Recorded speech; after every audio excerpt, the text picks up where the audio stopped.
네, 2월 27일, 2월 마지막 주일입니다. 오늘도 또 주일을 기억하고 하나님 앞에 예배하기 위해 나오신 여러분 모두를 주님이라고 환영합니다. 지난 한 주일 동안 우리 각자가 받은 하나님께로부터 받은 은혜를 기억하면서 이 시간 우리의 마음을 다하여 하나님 앞에 예배하겠습니다. 묵도함으로 2월 마지막 주일 예배 시작합니다.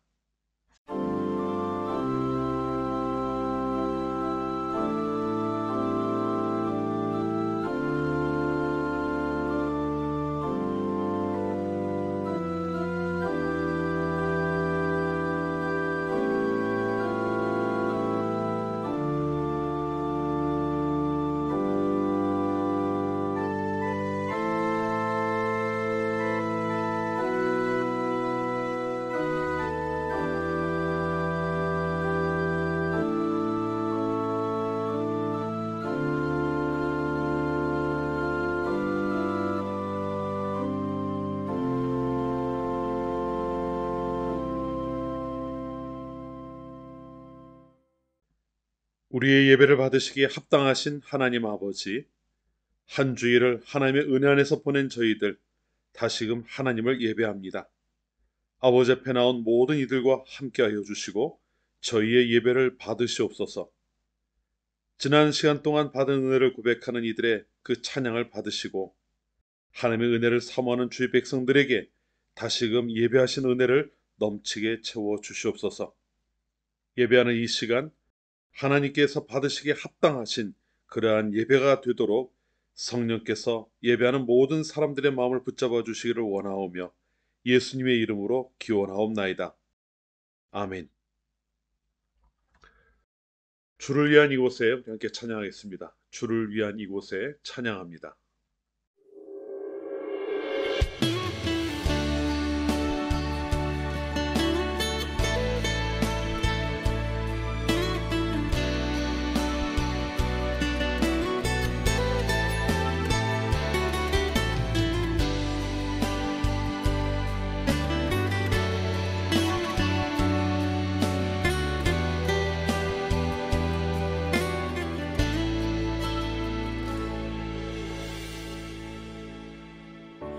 주를 위한 이곳에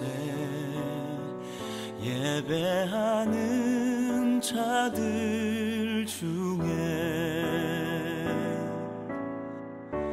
그가 찾는 이 없어 주님께서 슬퍼하시네. 주님이 찾으시는 그 한 사람 그 예배자, 내가 그 사람 되길 간절히 주께 예배하네. 주 은혜로 이곳에 서 있네.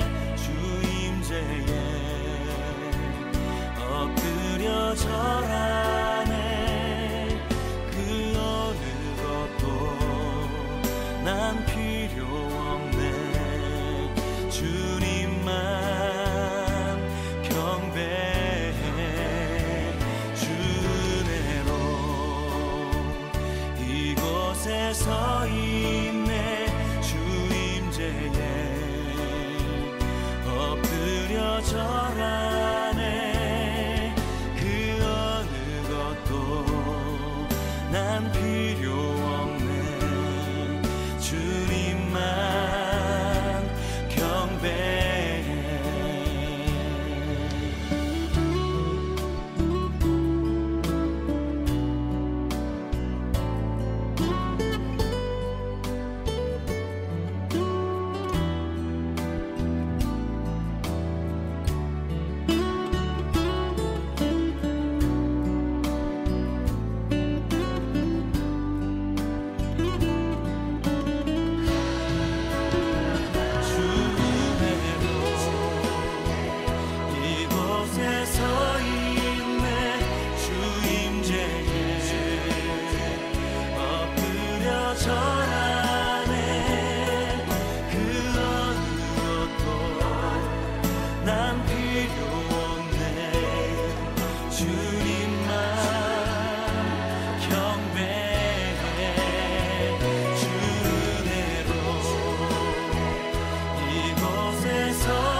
앞에 서 있네. 주 임재에 엎드려 절하네. 그 어느 것도 난 필요 없네. 주님만 경배해. 그 어느 것도 난 필요 없네. 주님만 경배해.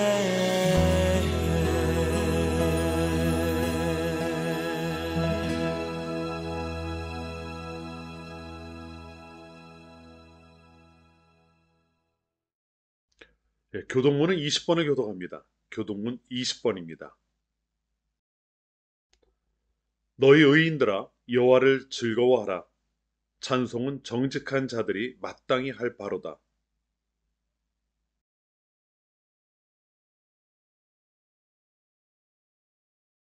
새 노래로 그를 노래하며 즐거운 소리로 아름답게 연주할지어다.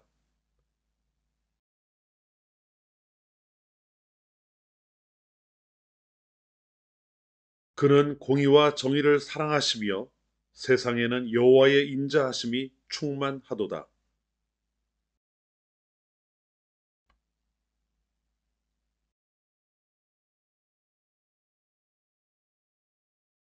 그가 바닷물을 모아 무더기같이 쌓으시며 깊은 물을 곳간에 두시도다.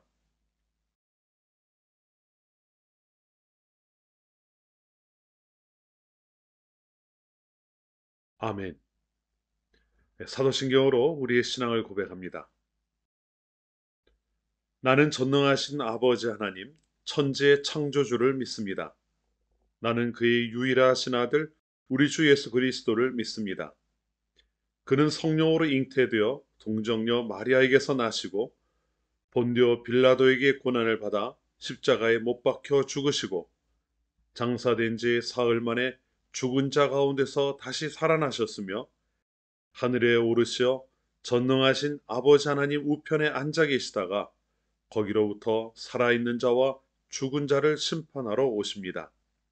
나는 성령을 믿으며 거룩한 공교회와 성도의 교제와 죄를 용서받는 것과 몸의 부활과 영생을 믿습니다. 아멘. 우리 찬송가 91장을 함께 찬송합니다. 찬송가 91장입니다.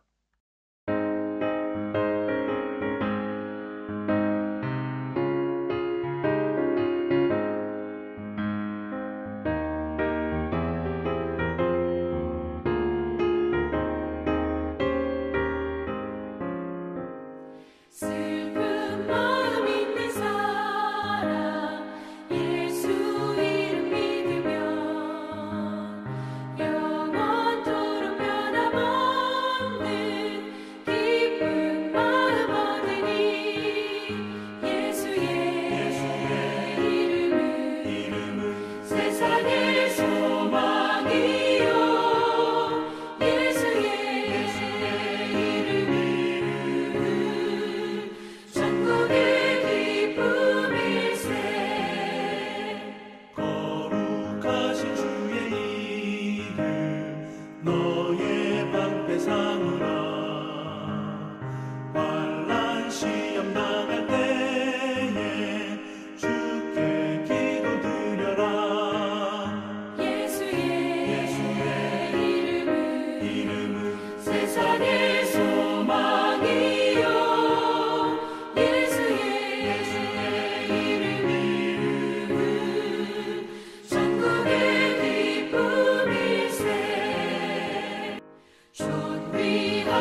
전능하신 하나님 아버지, 이 시간 저희를 아버지 앞에 불러주시어 예배의 자리에 서게 하심을 감사합니다.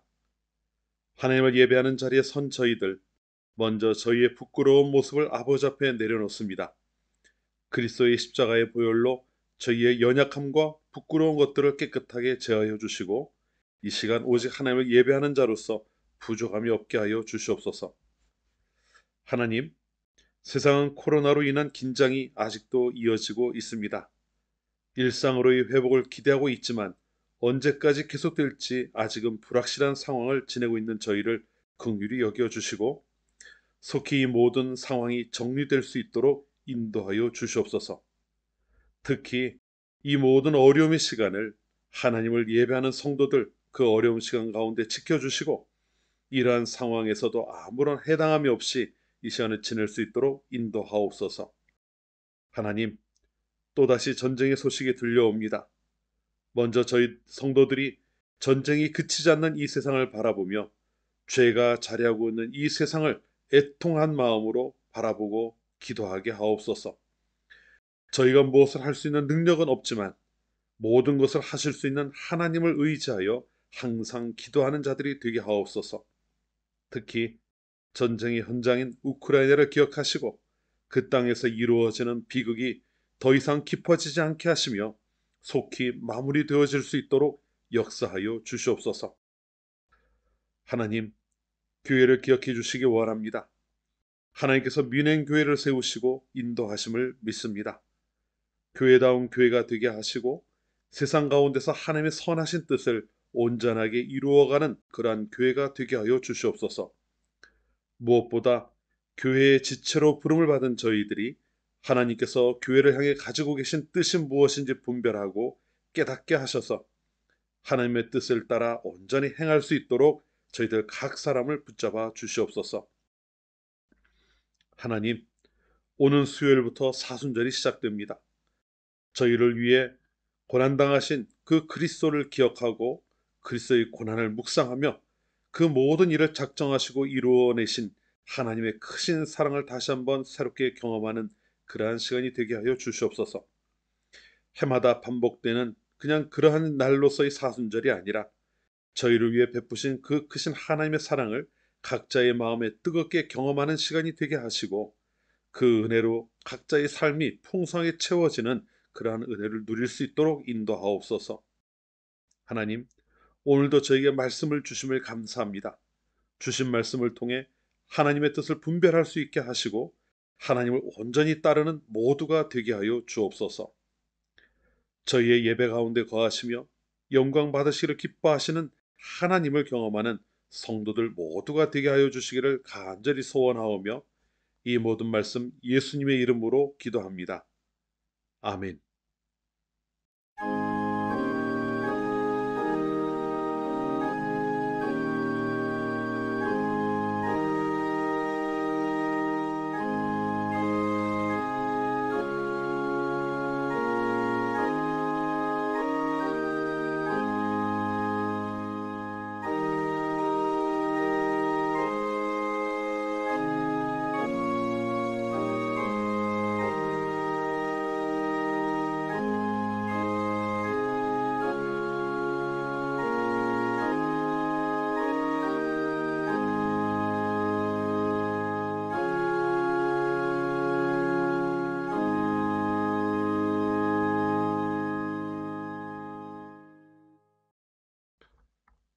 이 시간 우리가 주시는 하나님의 말씀, 우리 함께 꼭 나누겠습니다. 먼저 우리 자녀들에게 주시는 말씀부터 봅니다. 사무엘상 15장 10절부터 15절까지의 말씀입니다. 사무엘상 15장 10절부터 15절까지의 말씀을 우리 함께 읽겠습니다. 여호와의 말씀이 사무엘에게 임하니라. 이르시되, 내가 사울을 왕으로 세운 것을 후회하노니 그가 돌이켜서 나를 따르지 아니하며 내 명령을 행하지 아니하였음이니라 하신지라. 사무엘이 근심하여 온 밤을 여호와께 부르짖으니라.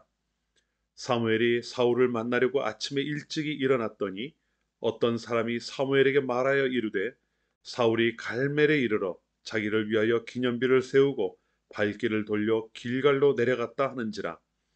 사무엘이 사울에게 이른즉 사울이 그에게 이르되 원하건대 당신은 여호와께 복을 받으소서 내가 여호와의 명령을 행하였나이다 하니 사무엘이 이르되 그러면 내 귀에 들려오는 이 양의 소리와 내게 들리는 소의 소리는 어찌 됨이니이까 하니라. 사울이 이르되 그것은 무리가 아말렉 사람에게서 끌어온 것인데 백성이 당신의 하나님 여호와께 제사하려 하여 양들과 소들 중에서 가장 좋은 것을 남기며 그 외의 것은 우리가 진멸하였나이다 하는지라. 아멘. 네, 어린이 여러분, 오늘 우리가 읽은 말씀은 사울과 사무엘 그때 있었던 이의 일입니다. 어느 날 하나님은 사무엘에게 이런 말씀을 하셨어요. 너는 사울에게 가서 이런 이야기를 전해라 이러면서 이제 말씀을 해주신 거죠. 사울에게 군대를 이끌고 가서 아말렉이라고 하는 족속을 모두 다 진멸해버리라, 없애버리라 이런 말씀을 하신 거예요. 하나님이 아말렉 사람들을 미워하시는 데는 이유가 있습니다. 이스라엘 백성들이 출애굽을 해서요, 애굽에서 나온 거죠. 가나안으로 올 때 아말렉 사람들은 이스라엘 사람들을 많이 괴롭혔어요. 그런데 좀 약간 치사하게 이스라엘이 쭉 행진해 가는데 맨 뒤에 있는 좀 약하거나 힘들어서 처지고 하는 이런 사람들을 공격해서 물건을 빼앗기도 하고 또 괴롭히기도 했던 것이죠. 그때 하나님은 이미 아말렉 사람들에게 벌을 내리겠다는 말씀을 하시면서 이것을 꼭 기억해라 이렇게 이제 이야기를 하셨었죠. 하나님은 사울에게 그래서 그거에 대한 그들이 행했던 일들에 대한 벌을 내리려고 작정을 하셨던 겁니다. 그렇기 때문에 사람이든 동물이든 그들이 가지고 있는 것은 무엇이든지 하나도 남기지 말고 다 없애버리라고 이렇게 말씀을 하셨던 거예요. 그 말씀을 들은 사울은 백성들을 다 모읍니다. 그리고 아말렉과 전쟁을 했는데 크게 승리를 해요. 하나님이 하라고 하신 전쟁이니까 당연히 승리하겠죠. 그런데 하나님이 아까 뭐라 그랬어요? 사울에게 아말렉 사람들에게선 아무것도 남겨두지 말라 이렇게 말씀을 하셨다고 했죠. 하지만 사울은 그렇게 하질 않았어요. 아말렉의 왕 아각은 살려주었습니다. 그리고 아말렉 사람들이 기르던 가축들 중에서 어떤 거는 죽여서 다 없애버렸는데 살찌고 건강한 것들, 또 보기에 좋아 보이는 이런 가축들은 모두 다 살려두었던 거예요. 자, 전쟁이 끝난 다음에 사무엘이 사울 왕을 찾아왔습니다. 그런데 사울은 그 사무엘을 보고 자기가 전쟁에서 승리했다고 그 이야기를 해요. 기뻐하면서 이야기를 한 거죠. 사무엘이요, 하나님의 명령대로 제가 모든 일을 다 했습니다. 이렇게 이제 자랑을 한 거예요. 그런데 사무엘이 사울에게 이렇게 질문을 합니다. 그런데 사울 왕, 왜 내 귀에는 양의 울음소리가 들리고 소의 울음소리가 들리는 것이죠? 이건 무슨 소리인가요? 하고 이렇게 질문을 했어요. 사실 하나님이 말씀하셨던 것처럼 모든 것을 다 죽였다면, 진멸했다면 양의 울음소리가 들릴 리가 없겠죠. 또 소의 울음소리도 들리지 않았을 거예요. 그런데 실제로 사울은 그렇게 하질 않았던 거예요. 그래서 사울 왕이 그 이야기를 듣고 또 기분 좋게 대답을 했던 것 같아요. 아, 그건 다른 이유가 아닙니다. 우리 백성들이 전쟁에서 승리하게 하신 하나님께 제사를 하기 위해서 아말렉 족속들이 가지고 있던 양이나 소 같은 것들 중에 가장 좋은 것들을 남겨놨기 때문에 그 울음소리가 들리는 겁니다. 이렇게 이야기를 했어요. 자, 여러분, 어때요? 하나님께 제사를 드리기 위해서 또 하나님을 위해서 사용하겠다고 하니까 정말 하나님을 사랑하는 그런 모습을 우리가 볼 수 있지 않을까요? 사울은 바로 그 이야기를 하는 거예요. 하나님이 다 없애버리라고 하셨지만 그래도 하나님께 제사하려고 우리가 좋은 것을 남겨놓았으니까 이건 괜찮지 않느냐 이 이야기를 하고 있는 거죠. 그런데 여러분은 어떻게 생각하세요? 하나님을 제사하기 위해 하나님의 말씀을 듣지 않는 것이 더 좋을까요? 아니면 하나님을 제사하지 않더라도 하나님의 말씀을 그대로 지키는 것이 더 좋았을까요? 우리 그 답이 무엇인지를 한번 생각해 보죠. 사무엘이 사울 왕에게 이야기를 합니다. 오늘 읽었던 성경 말씀 뒷부분에 나오는 것을 우리가 읽지는 않았는데요. 사무엘이 이렇게 이야기를 해요. 하나님이 제사를 좋아하시는 것은 맞아요. 그런데 그보다 더 좋아하시는 것은 하나님의 말씀에 순종하는 것입니다. 지금 사울 왕은 하나님의 말씀에 순종하지 않았습니다. 하나님께 제사를 드린다고 했지만 하나님이 기뻐하시는 일이 뭔지를 알지 못하고 하나님의 말씀대로 하지 않았습니다. 그래서 하나님은 왕을 버렸어요. 더 이상은 왕이 되지 못하게 하실 겁니다. 이렇게 이야기를 하게 되죠. 맞아요. 하나님은요, 제사를 받으시는 걸 좋아하셨어요. 그런데 제사보다 더 소중하게 또 귀하게 생각하는 것은 하나님의 백성들이, 하나님의 자녀들이 하나님의 말씀을 듣고 하나님의 말씀대로 순종하는 것이었죠. 사랑하는 어린이 여러분, 우리가 오늘 말씀에서 꼭 기억해야 되는 것은 바로 이겁니다. 우리가 하나님의 말씀을 배워요. 하나님의 말씀을 읽기도 하지요. 하나님을 믿는 사람은 이렇게 해야 된다는 이야기를 우리가 알기도 해요. 그런데 그렇게 아는 것보다 더 중요한 거는 그 말씀대로 우리가 행할 줄 알아야 한다는 거예요. 하나님 무엇을 가장 귀하게 여기시는가를 생각하고 또 기억하고 하나님 말씀에 순종해야 한다는 것이죠. 순종이 뭘까요? 하나님이 원하시는 대로 하는 게 순종이에요. 오늘 이 자리에 모인 어린이 여러분 모두는 정말 하나님께 순종하는 그런 어린이들이 되시기를 바랍니다. 그래서 하나님을 정말 기쁘시게 해드리고 또 하나님께서 여러분에게 허락하시는 많은 복을 받아 누릴 수 있는 우리 어린이 모두가 되시기를 주님의 이름으로 축원합니다. 기도합시다. 하나님, 오늘 저희들 하나님이 정말 기뻐하시는 것이 무엇인지를 배웠습니다. 제사를 하는 게 그것도 하나님이 좋아하시지만 그것보다 훨씬 더 중요한 것은 하나님께 순종하는 것이라고 하는 것을 배웠습니다. 하나님, 우리 어린이들 하나님께서 무엇을 말씀하시는지를 항상 배우고 그 말씀대로 순종하며 살아가는 어린이들이 되게 하여 주시옵소서. 그래서 언제나 하나님을 기쁘게 해드리고 또 하나님이 주시는 복을 누릴 수 있는 모두가 되게 하여 주시옵소서. 순종하는 그러한 어린이들이 되게 하여 주시옵소서. 예수님 이름으로 기도합니다. 아멘. 우리 말씀 한 곳을 더 보겠습니다. 시편 126편 4절부터 6절까지의 말씀입니다. 시편 126편 4절부터 6절까지의 말씀을 우리 함께 읽겠습니다. 우리 같이 읽죠. 여호와여, 우리의 포로를 남방 시내들 같이 돌려보내소서. 눈물을 흘리며 씨를 뿌리는 자는 기쁨으로 거두리로다. 울며 씨를 뿌리러 나가는 자는 반드시 기쁨으로 그 곡식단을 가지고 돌아오리로다. 아멘.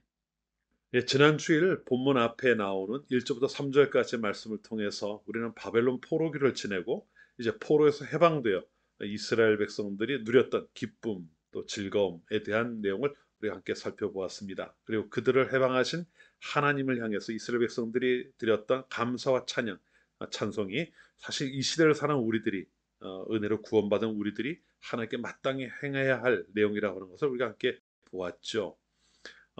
그리고 그러한 하나님이 우리에게 베푸신 은혜가 또 우리에게 하나님 앞에 드리는 예배의 근거가 되어야 한다. 이라는 사실도 우리가 살펴보았습니다. 그리고 이어지는 오늘 읽었던 말씀 4절부터 6절까지의 말씀은 그와 같은 회복을 경험한 이제 시편 기자가 소망을 노래하는 그러한 내용들을 담고 있습니다. 지난 주일 나누었던 1절부터 3절까지 본문이 이제껏 하나님께서 인도하신 그 은혜에 대한 감사와 감격을 표현하는 것이라고 한다면은 오늘 읽은 그 뒤에 이어지는 말씀은 하나님께서 그들에게 이루어 주시기를 기대하는 하나님께서 또 그들에게 이루어 주실 것에 대해서 소망하며 또 이제 노래하는 그러한 내용을 담고 있다고 할 수 있겠습니다. 이 시간 우리는 시편 기자가 기대하는 것이 무엇인지를 살펴보고요. 그 말씀을 통해서 또 우리가 이 시대를 성도로 살아가면서 우리 마음에 간직해야 될 것이 무엇인지 본문 말씀을 통해서 생각해 보려고 합니다. 두 가지 정도를 같이 좀 살펴보도록 하겠습니다. 먼저 4절을 함께 볼게요. 여호와여, 우리의 포로를 남방 시내들 같이 돌려보내소서. 이렇게 이야기를 하고 있어요. 포로에서 이제 돌아와서 고국에서 하나님께 감사하며 또 찬양하는 또 감격하며 찬양하는 그러한 이제 이스라엘 백성들이 자신의 소망을 이야기하고 있는 거죠. 그걸 이제 노래하고 있는 겁니다. 근데 4절에 나오는 내용이 무엇인지를 좀 자세히 생각해 볼 필요가 있겠죠. 먼저 우리의 포로라고 하는 것은 뭐 다른 게 아닙니다. 이스라엘 백성들이 지난 70년 동안 경험했던 포로 시기를 가리키는 것이죠. 우리가 지난주 말씀 가운데 잠깐 보았습니다만 시편 137편에서 바벨론 강가에서 눈물 지으며 한숨을 내쉴 수밖에 없었던, 노래하라고 해도 노래할 수 없었던 그 상황을 이제 떠올려 보시면 될 것 같아요. 그러한 상황에서 이제 노임을 받은 겁니다. 그런데 아직 이스라엘이 완전히 회복된 것은 아니죠. 그래서 이스라엘의 완전한 회복을 기대하며 지금 이 이야기를 하고 있는 거예요. 예전의 이스라엘로 완전하게 회복될 수 있게 해달라는 소망을 하나님 앞에 노래하고 또 기도하고 있는 거죠. 그 표현을 조금 더 자세히 볼게요. 본문에서는 남방 시내들 같이 돌려보내달라 이렇게 이야기를 하고 있는데, 여기서 남방이라고 하는 것은 이스라엘 남쪽에 있는 네게브 지역을 가리킵니다. 이 광야 지역이죠. 사실 이곳에는 하천이 없어요. 강이 없습니다. 그런데 그곳에 시내처럼 돌려달라고 하는 말은 무엇이겠습니까? 자, 이스라엘을 조금 우리가 좀 알 필요가 있어요. 이스라엘은 건기가 되면은 좀처럼 비가 내리지 않습니다. 그러나 우기가 되면은 비가 제법 내린다고 해요. 그래서 건기를 지내는 동안 바짝 말랐던 그 땅에, 근데 그 물이 흘렀던 흔적은 남아 있는 거죠. 그곳에 우기가 되면은 그 내리는 비가 그곳에 모여서 제법 강처럼 흐르게 된다고 합니다. 아주 좁은 곳에는 급류를 이루기도 한다고 해요. 뭐 우리가 와디라고 이제 부르기도 하는 건천이죠. 이러한 물이 그 광야를 흐르는 그 한때이긴 하지만 흐르는 그 물에 이제 비유하여 이야기하고 있는 거예요. 이스라엘에서 포로에서 귀환하는 것, 그것을 이 와디라고 하는 것에 비유해서 설명하고 있는 것이죠. 왜 그럴까요? 지금 이 시편을 노래하는 이의 눈에는 많은 이들이 포로에서 귀환을 하고 있는 것이 보이지는 않았던 것 같아요. 뭐 이 조금 뒤에 다시 이야기를 하겠습니다만은 이 먼 길을 다시 돌아온다는 게 쉽게 할 수 있는 일은 아니었겠죠. 그런 만큼 잡혀갔던 사람들에 비해서 적은 숫자가 아마 귀환을 했던 것 같아요. 그래 더 많은 이들이 이곳을 가득 채우고 이 길을 가득 채우고 그 건천으로 바짝 말렸던 곳이 물이 급류가 되어 흐르는 것처럼 그 사람들이 보이지 않는 그 길에 더 많은 이스라엘 백성들이 가득 차 돌아오게 해달라고 하는 것을 소망하고 있는 겁니다. 백성들이 다 사로잡혀가 버렸잖아요. 텅 비어버린 예루살렘과 이스라엘입니다. 물론 이방인들을 갖다 그곳에 거주하게 하기는 했지만 하나님을 아는 이스라엘 백성들은 그 자리를 채우고 있지 못했어요. 다시금 하나님께서 그 땅을 회복시키시고 또 하나님의 백성인 이스라엘 백성들이 그곳에 가득 차서 또 예전에 하나님께서 그들에게 허락하셨던 그 삶을, 그러한 영광을 다시 한번 회복될 수 있게 달라는 그러한 소망을 노래하고 있는 것이죠. 그것뿐만이 아닙니다. 건기가 때 바짝 마른 동안은 그것은 생명 활동이 일어나기가 참 어려워요. 하지만 짧은 시간이긴 하지만 그 우기가 되어 건천이 물로 가득 채워지고 물이 흐르게 되면 그곳에 생명이 살아갈 수 있는 여건이 만들어지게 되는 것이죠. 마치 그것처럼 이스라엘 백성들이 다 사로잡혀가고 그 도시마다 텅 비어진 이러한 상태에서 예전의 영광이 다시 회복되고 하나님의 백성들이 그곳에 모여 생명력 있게 살아가게 해달라고 하는 그러한 소망을 노래하고 있는 겁니다. 강이 흐르는 광야는 우리가 잘 상상이 되지 않지만 와디가 되어서 건천이 되어 흐르는 그 시내를 생각해 본다면, 그 강을 생각해 본다면 너무나 적절한 비유가 아닌가 싶어요. 그런데 여러분, 이러한 회복에 대한 소망은 사실 이스라엘에게만 필요한 것이 아닙니다. 이러한 회복은 하나님의 백성으로 부름을 받은 우리들에게도 여전히 필요하기 때문에 그래요. 왜 그럴까요? 이미 말씀드렸던 것처럼 우리는 죄인 되었을 때 하나님의 은혜로 부름을 받아 은혜를 입고 하나님의 자녀가 되었습니다. 그래서 지금 우리가 하나님의 자녀, 하나님의 백성, 그리고 하나님의 사랑 안에서 살아가고 있는 것 아니겠습니까? 하지만 정작 우리의 모습은 어떨까요? 하나님의 자녀로 부름을 받았다고는 하지만 여전히 우리 안에는 죄성이 남아 있습니다. 우리의 삶을 죄성이 뒤흔들기도 하고 때로는 지배하기도 합니다. 그것을 굴복할 수밖에 없는 연약한 존재임을 우리는 고백하지 않을 수가 없는 것이죠. 바울도 탄식하잖아요. 우리 안에 항상 두 자가 싸우고 있다고 말입니다. 온전한 회복을 향해 나아가고 있기는 하지만 아직은 온전함과는 너무나도 거리가 먼 자리에 우리가 있다는 거죠. 여전히 그러한 상황에서 우리는 분투하며 살아가야만 하는 그러한 여건을 마주하고 있는 겁니다. 그리고 그렇게 고군분투하는 성도들을 삼키려는 세상의 유혹과 도전은 결코 우리가 만만하게 볼 수 있는 것이 아니라고 하는 것이 현실 아니겠습니까? 그러면 그런 삶을 살아가는 우리에게 필요한 것이 무엇일까요? 그건 바로 다른 게 아닙니다. 시편 126편 기자가 4절에서 이야기하는 것처럼 광야를 적시며 흐르는 그 시내와 같은 하나님의 은혜가 필요한 겁니다. 바짝 마른 광야를 흐르며 그곳을 풍족하게 채우고 싹을 틀게 할 수 있는 그 신의 물처럼 이 광야 같은 세상을 살아갈 수 있게 해주는 것은 하나님께서 우리에게 내려주시는 은혜라는 것이죠. 그 은혜가 우리 삶 가운데 쉬지 않고 흘러야 우리가 하나님의 백성답게 살아갈 수 있다는 겁니다. 여러분, 우리가 살아가는 세상을 한번 보십시오. 메마르다는 말을 참 많이 하죠. 사랑도 없고 모든 게 식어가고 메말라간다, 이런 이야기를 하지 않습니까? 우리가 사실 살아가는 것은 그것이거든요. 그런데 우리가 그 안에 살아가면서 같이 말라가면 안 되지 않겠습니까? 하지만 세상 걸 채울 수가 없어요. 무엇으로 채우겠습니까? 우리가 세상 가운데 살아가지만 성도의 삶을 채워줄 수 있는 것은, 적셔줄 수 있는 것은 오직 하나님의 은혜라는 겁니다. 그 은혜가 우리 안에 있을 때 우리가 하나님의 사람으로 살아갈 수 있다는 것이죠. 시편 기자가 광야에 흐르는 시내와 같이 그들이 회복되기를 소망했던 것처럼 우리들도 이 광야 같은 세상을 관통해 흐르는 하나님의 은혜가 우리 안에 넘치도록 차고 흘러야 우리가 온전하게 살아갈 수 있다는 말씀입니다. 그러면은 당연히 하나님의 은혜를 우리가 바라고 소망해야 되지 않겠습니까?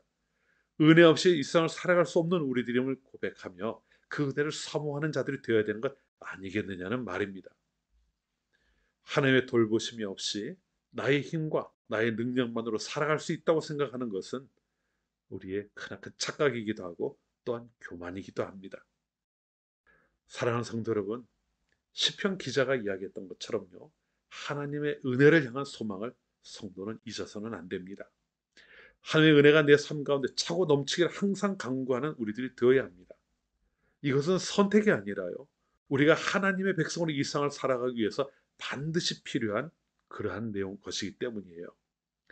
은혜를 사모하십시오. 성도로 살아가는 데 있어서 반드시 필요한 것입니다. 고린도후서 9장 8절에서 바울을 통해 주신 말씀을 귀 기울여 들어보시기 바랍니다. 하나님이 능히 모든 은혜를 너희에게 넘치게 하시나니, 우리 하나님이 우리에게 은혜를 넘치게 하신다는 겁니다. 그럴 능력을 하나님 가지고 계신 거죠. 그 은혜가 무엇입니다라고 이야기합니까? 이는 너희로 모든 일에 항상 모든 것이 넉넉하여 모든 착한 일을 넘치게 하려 하심이라. 아멘. 모든 것이 넉넉하게 하고 모든 착한 일을 넘치게 하려고 한다, 이렇게 말씀하고 있지 않습니까? 여러분, 착한 일, 다른 사람 도와주고 이걸 얘기하는 게 아니에요. 하나님 뜻에 하나님 마음에 합한 일을 행하는 것을 이야기합니다. 그 모든 일을 하는데 은혜가 없이는 안 된다는 것을 말씀하고 있는 것이죠. 그리고 우리 하나님은 우리에게 항상 은혜를 베풀기 원하십니다. 우리가 구해야 하는 것이죠. 이제 우리가 구하는 것만 남아 있습니다. 간절히 사모하십시오. 은혜 아니면 살아갈 수 없음을 고백하며 사모하고 또 구하십시오. 하나님께서 반드시 채워주실 겁니다. 그리고 그 은혜를 누리며 살아가는 성도가 되어야 합니다. 그렇게 하나님의 은혜를 통해서 성도를 온전히 살아갈 수 있음을 기억하고 언제나 하나님의 그 크신 은혜 안에 거하는, 그 은혜를 통하여서 하나님께서 주신 삶을 온전히 살아가는 성도들 모두가 되시기를 주님 이름으로 축원합니다. 다음으로 5절과 6절 말씀을 한번 보죠. 눈물을 흘리며 씨를 뿌리는 자는 기쁨으로 거두리로다. 울며 씨를 뿌리러 나가는 자는 정령 기쁨으로 그 단을 가지고 돌아오리로다. 자, 본문에 나오는 씨를 뿌리는 자는 농부를 가리키는 것이겠죠. 그런데 농부가 씨를 뿌리면서 눈물을 흘린다고 합니다. 왜 그럴까요? 보통 봄에 씨를 뿌리는 때가 되면은요, 농부들은 가을이 되어 자기가 뿌린 씨앗이 자라 열매를 맺게 될 것에 대한 기대를 하게 됩니다. 그렇기 때문에 씨를 뿌리는 농부는 결실에 대한 기대로 설레임 혹은 기쁨, 이런 마음을 갖는 것이 일반적이라고 할 수 있을 거예요. 그런데 농부들이 봄에 씨를 뿌려서 눈물을 흘릴 때가 있다고 이야기하는 겁니다. 어떨 때일까요? 상황이 너무 안 좋은 거죠. 씨를 뿌려야 하는데 씨를 뿌릴 수 있는 상황이 되질 못하는 겁니다. 도무지 이 씨를 뿌린 씨가 열매까지 이어질 것이라고 하는 것을 기대하기 어려운 그런 상황을 만났을 때를 가리키고 있는 것이죠. 한국에 있을 때요, 독일에서는 제가 뉴스를 보지 않아 잘 모르겠습니다만, 한국에 있을 때는 봄이 이제 요 조금 지금보다 조금 더 지난 시기가 되겠네요. 봄이 되면은 농사가 어렵다는 뉴스를 종종 이제 이렇게 보여주는 적이 있었던 기억이 있어요. 특히 봄 가뭄이 심할 때죠. 씨를 뿌리는 시기에 가뭄이 들어버렸으니 씨를 뿌린다고 해도 제대로 싹이 날 것을 장담할 수가 없는 겁니다.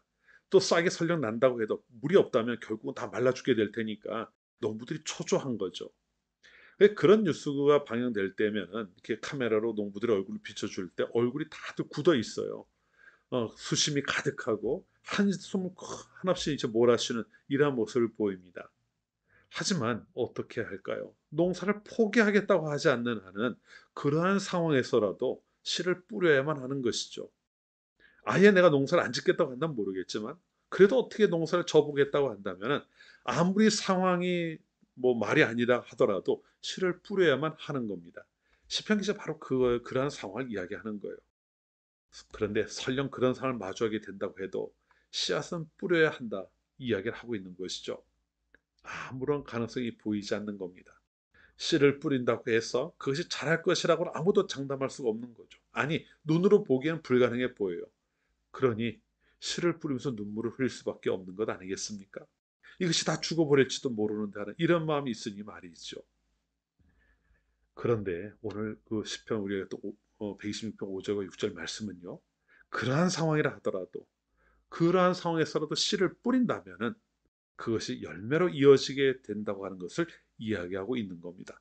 기쁨으로 단을 거둘 것이라고 이야기하지 않습니까? 바로 이스라엘 양에 하는 이야기죠. 왜 이야기를 할까요? 이스라엘 백성들이 포로에서 귀환을 해도 된다고 하는 허락은 떨어졌습니다.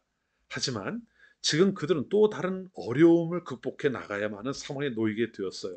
왜냐하면 고국으로 돌아가도 좋다는 허가가 있었지만 이미 그들은 그곳에서 길게는 70년, 짧게는 40여 년을 살아왔습니다. 근데 그곳의 삶을 정리하고 지금 그들에게는 오히려 낯선 땅이 되어버린 이스라엘로 가라고 하는 그러한 상황을 마주하게 된 거거든요. 여러분 생각해 보십시오. 길게는 70년, 짧게는 40여 년이라고 이야기를 했는데요. 이미 포로로 잡혀온 세대 중에는 세상을 떠난 사람들도 적지 않았을 겁니다. 그리고 이 바벨론의 포로 잡혀온 이후에 그곳에 출생한 사람들도 또 적지 않았을 거예요. 그런 상황에서 고국이라고 하는 이유만으로 돌아가는 것이 간단한 일이었을까요? 더구나 이미 그들은 그곳에서 정착해서 살아오면서 적지 않은 시간 동안 많은 것들을 그 땅에서 일구어 놓았는데 말이죠. 그걸 다 두고 후를 털고 고국으로 돌아간다고 하는 것이 쉬운 일이었겠느냐는 말입니다. 그것만이 아니에요. 이스라엘로 돌아간다 해도 그들을 기다리고 있는 것은 이미 폐허가 되어버린 예루살렘과 이스라엘 땅이었어요. 성전도 무너져 버렸습니다. 예루살렘 씀을 두르고 있던 성곽도 모두 무너져 버린 다음이에요. 심지어는 당장 그들이 가서 머무를 집도 없었죠. 느헤미야서를 보면은 이 시기에 이스라엘 백성들이 귀환해서 성전을 건축하기 위해 성곽이죠. 성곽을 건축하기 위해서 무엇을 했는지를 이제 설명하고 있는데 한 손엔 칼과 창을 들고 다른 한 손으로 일을 해왔다. 이렇게 이야기를 하고 있습니다. 언제고 나팔 소리가 나면 그리로 달려가서 전투를 해야 하는 그러한 상황 가운데 그들은 예루살렘 성을 다시 쌓아가고 있었던 거죠. 하루하루가 얼마나 힘이 든 시간이었을까요? 포로에서 해방이 된 것은 참 감사한 일이지만 그 상황에서 하나님의 뜻을 따라 예루살렘으로 돌아가겠다고 결단하는 것 자체가 이미 그들에겐 큰 도전이었던 겁니다. 그들이 쉽게 결정하고 나갈 수 있을 만한 일이 결코 아니었다는 것이죠. 이스라엘로 돌아가는 것부터 예루살렘에서 도착해서 그 성을 새로 건축하기 위해 수많은 노력을 들이는 것까지 모든 과정이 사실은 눈물을 흘리는 농부의 심정으로 감당해야 하는 그러한 일들이었던 것입니다. 근데 본문에서 그 얘기를 하는 거예요.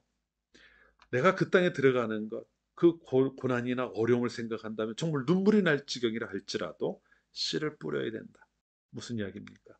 가야 한다는 거죠. 비록 지금 이곳에서 그 예루살렘을 또 이스라엘을 바라보면 한숨이 나오고 눈물이 앞을 가르는 상황이라 할지라도 그 길을 결단하고 간다면 어떻게 된다는 걸까요? 하나님께서는 그에 걸맞는 기쁨으로 단을 거둘 것이라는 그 말씀처럼 하나님께서 주시는 또 다른 생각하지 못했던 은혜를 누리게 될 것이라는 것을 말씀하고 있는 겁니다. 하나님이 가라고 하시는 그 길이기에 그들이 그 길을 어려움을 무릅쓰고라도 가는 것이 필요하다는 거죠. 그것이 하나님의 백성으로서 열매를 맺는 자리로 나가는 길이기 때문에 이렇게 이야기하고 이렇게 권면하고 있는 겁니다. 그리고 여러분, 이 이야기는요, 오늘 이 시대를 살아가는 우리들에게 주시는 말씀이기도 합니다. 하나님의 은혜로 우리는 하나님의 자녀가 되었습니다. 우리가 이제껏 살아오던 삶의 자리를 떠나 이제는 하나님께서 우리에게 주시는, 그리고 하나님께서 우리가 살아가기를 원하시는 그 자리로 우리가 가야 하는 상황에 놓이게 된 겁니다. 그런데 이게 결코 쉬운 일이 아니에요. 생각해 보십시오, 여러분. 하나님을 알지 못할 때 내가 행하던 길이 하나님을 알고 난 후에는 옳은 길이 아니라고 하는 걸 알게 되는 경우가 있습니다. 어떻게 해야 될까요? 예전에는 내 성질대로 말하고 내가 하던 대로 행동하며 살았습니다. 내 멋대로 살아가도 괜찮았죠. 하지만 예수님을 믿고 나니까 달라져야 한다는 생각이 들게 됩니다. 어떻게 해야 될까요? 정 같으면 할 말이 얼마든지 있는 그러한 상황이었습니다. 결코 물러서지 않을 그러한 상황이었을 거예요. 하지만 그리스도인이라고 하는 이름을 달고 나니까 참아야 하고 물러서야 하고 내가 양보해야 하고 내가 사과해야 되는 상황을 만나게 되는 겁니다. 어떻게 해야 될까요? 바로 그 이야기를 하고 있는 겁니다. 성도가 가는 길은 사실 피곤하고 번거로운 길일 거예요. 가고 싶지 않을 수도 있습니다. 내가 왜 이렇게 살아야 하나 하고 한숨을 쉬어야 하는 상황을 만날지도 모릅니다. 하지만 분명한 것은 내게 아무리 그것이 싫은 길이라 하더라도, 한숨이 나오는 길이라 하더라도 성도로 부름받은 이상 그 길을 가야만 한다는 사실인 거죠. 그런데 말입니다. 이 이야기의 결론은요, 이런 상황과는 전혀 다릅니다. 일단 그 길을 결단하고 가게 된다면 그 뒤에 이루어지는 일은 우리가 미리 생각하고 한숨 짓고 눈물 지었던 그 상황과는 분명히 달라질 것이라고 하는 것을 이야기하고 있어요. 설령 한숨을 쉬고 눈물을 흘리고 괴롭게 시작을 했다 하더라도 그 길을 결단하고 가게 된다면 그 길은 결코 눈물로 끝나지 않을 것이기 때문입니다. 왜 그럴까요? 우리의 삶을 인도하시는 하나님께서 그 과정을 통해 이루실 일이 분명히 있기 때문이에요. 물론 지금은 그것이 우리 눈에 전혀 보이지 않을 겁니다. 하지만 하나님은 분명히 그 열매를 거두게 하실 거예요. 아까 한국에서 봄이 되면 가뭄 때문에 한숨을 쉬며 파종을 해야 하는 농부들의 이야기를 말씀을 드렸었습니다. 그런데 여러분, 제가 그렇게 긴 시간을 산 건 아닐지 모르지만요, 그렇게 봄이 시작되고 많은 사람들이 한숨 쉬고 걱정 어린 눈빛으로 때로는 눈물을 흘리며 씨를 뿌린다고 하더라도요, 한 해가 다 지나고 가을이 되었을 때 올해는 하나도 수확을 거두지 못했습니다. 농사가 망해서 쫄딱 망해서 아무것도 거두지 못했습니다라는 뉴스를 들어본 적은 단 한 번도 없습니다. 봄이 시작될 때 어떠했든 간에 한 해가 지나고 가을이 되면은 올해는 어느 정도의 수확을 거두었다는 그런 소식들이 항상 들려왔었죠. 약간 줄었다고 하는 이야기가 나온 적이 있을지 몰라도 쫄딱 망했다는 없었어요. 오히려 생각지도 못하게 더 큰 풍년을 맞이했다고 하는 이야기를 들었던 적은 있습니다. 울더라도 씨를 뿌리는 자들은 수확의 때가 되었을 때에 기쁨으로 수확할 수 있다고 하는 것을 말씀드리는 겁니다. 우리는 씨를 뿌리는 자들입니다. 그렇기 때문에 비록 지금 당장은 아무런 소망이 보이지 않는다고 해도 씨를 뿌려야 합니다. 하나님은 하나님을 의지하는 성도들의 결단과 수고를 결코 간과하지 않으시기 때문이죠. 그리고 그 하나님은 오늘 본문에 나온 시편 기자의 고백처럼 우리들로 하여금 눈물을 흘리면서라도 씨를 뿌리는 우리들을 위해서 하나님께서는 일하실 것이고 우리로 하여금 기쁨으로 단을 거두게 하실 겁니다. 사랑하는 성도 여러분, 우리는 하나님께서 이루신 구원의 은혜를 경험한 사람들입니다.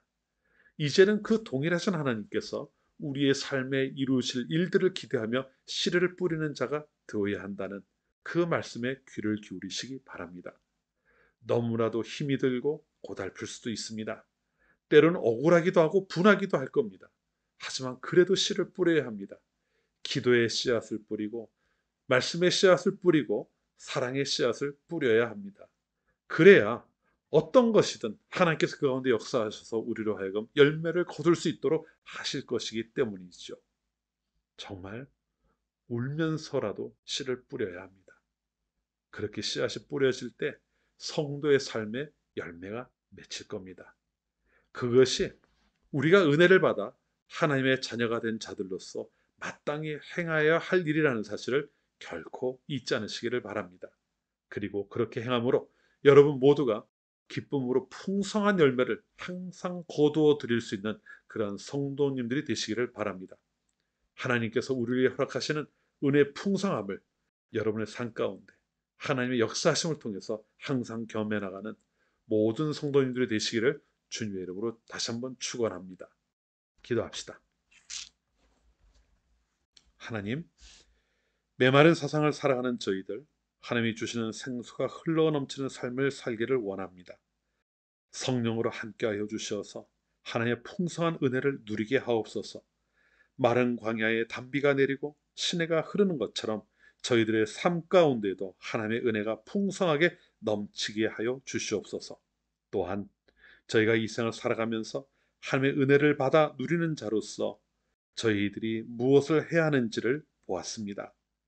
저희의 삶의 여건이 어떠하든 저희가 바라보는 그 상황이 어떠하든 항상 기도의 씨앗을 뿌리고 말씀의 씨앗을 뿌리고 사랑의 씨앗을 뿌리는 자들이 되게 하여 주시옵소서. 힘들다고 상황이 좋지 않다고 하는 그러한 이유로 인해 씨앗 뿌리기를 멈추는 자들이 아니라 울면서라도 씨를 뿌리고 하나님께서 그 가운데 역사하심을 통하여 기쁨으로 단을 거두어 나가는 저희들 모두가 되게 하여 주시옵소서. 예수님의 이름으로 기도합니다. 아멘. 우리 찬송 같이 하겠습니다. 496장입니다.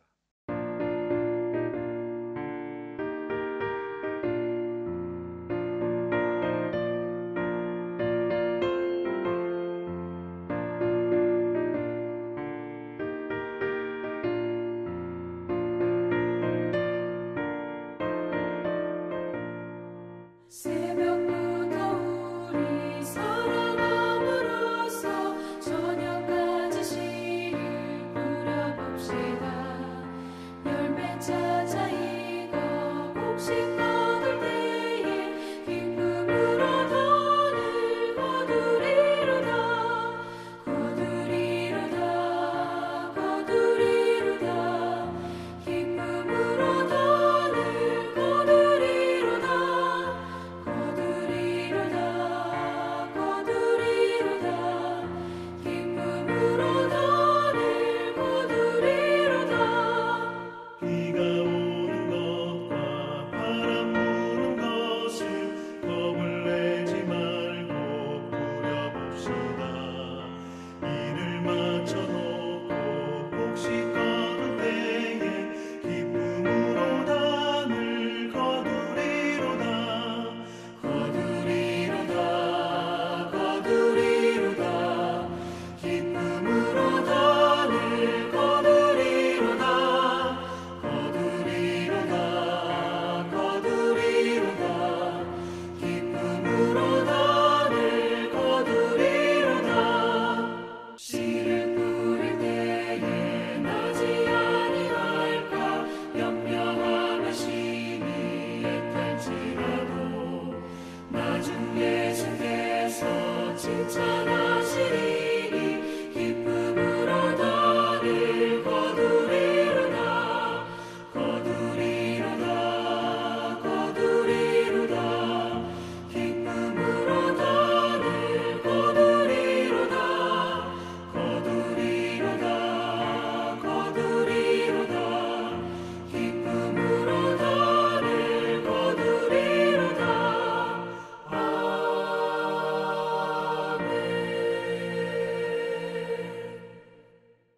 들으신 예물 위해서 우리 같이 기도합니다.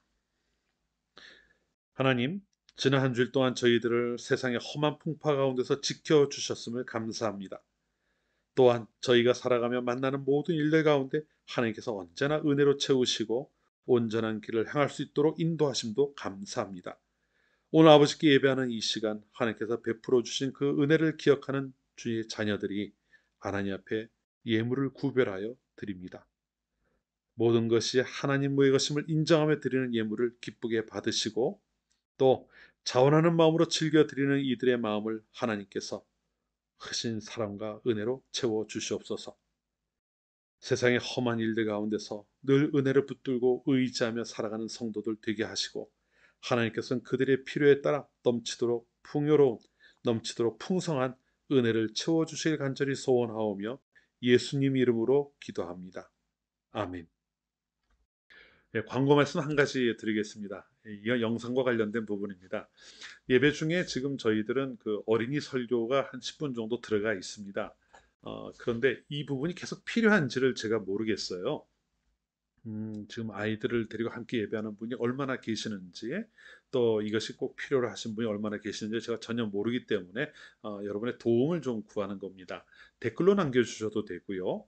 아니면은 저에게 카톡으로 보내주셔도 됩니다. 또 메일도 괜찮고요. 어떤 방법이든 저한테 연락을 해주시면 좋겠습니다. 아이들과 함께 예배하는 분들이 있다면은 좀 알려주십시오. 아무도 보는 어린이들이 없다면은 다음 주일부터는 어린이 설교는 이제 또 배제를 하려고 합니다. 하지만 한 명이라도 있다면, 필요한 분이 있다면 또 계속 만들도록 하겠습니다. 그러니까 이번 주 중에 여러분이 그 상황을 꼭 좀 알려주시기를 당부를 드립니다. 우리 다 같이 내 평생 사는 동안 찬양한 후에요, 축도함으로 2월 마지막 주일 예배를 모두 마치겠습니다. 내 평생 사는 동안 찬양합니다.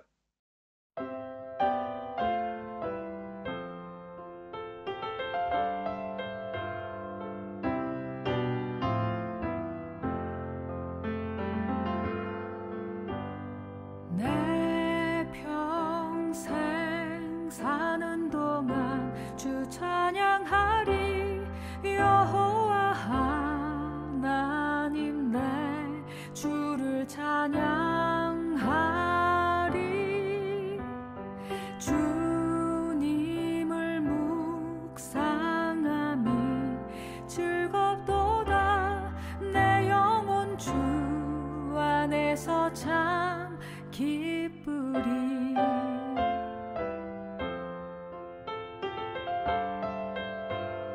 내 평생 사는 동안 주 찬양하리. 여호와 하나님 내 주를 찬양하리. 주님을 묵상함이 즐겁도다. 내 영혼 주 안에서 참 기쁘리. 내 영혼아 주님을 송축하라. 내 영혼아 주님을 찬양하라. 내 영혼아 주님을 송축하라.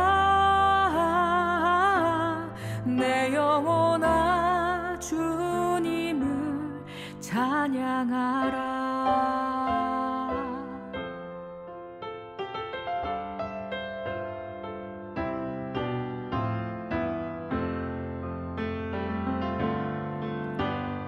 내 평생 사는 동안 주 찬양하리. 여호와 하나님 내 주를 찬양하리. 주님을 묵상함이 즐겁도다. 내 영혼 주 안에서 참 기쁘리. 내 영혼아 주님을 송축하라. 내 영혼아 주님을 찬양하라. 내 영혼아 주님을 송축하라. 내 영혼아 주님을 찬양하라. 내 영혼아 주님을 송축하라. 내 영혼아 주님을 찬양하라. 내 영혼아 주님을 송축하라.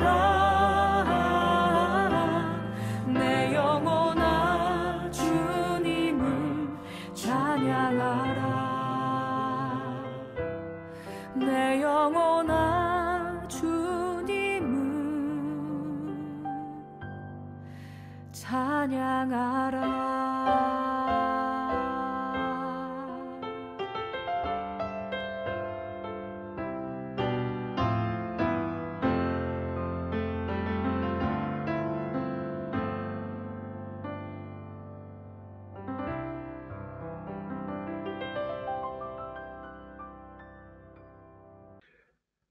우리 주 예수 그리스도의 은혜와 하나님의 그 크신 사랑하심과 성령의 교제 교통하심이 하나님의 은혜를 사모하며 어렵고 힘이 들더라도 결실의 때를 꿈꾸며 눈물로 씨를 뿌리는 농부처럼 하나님 앞에 풍성한 열매를 맺기 위하여 하루하루 씨 뿌리기를 게을리하지 않기를 다짐하는 모든 성도들에게 항상 함께 하시기를 간절히 축원하옵나이다. 아멘.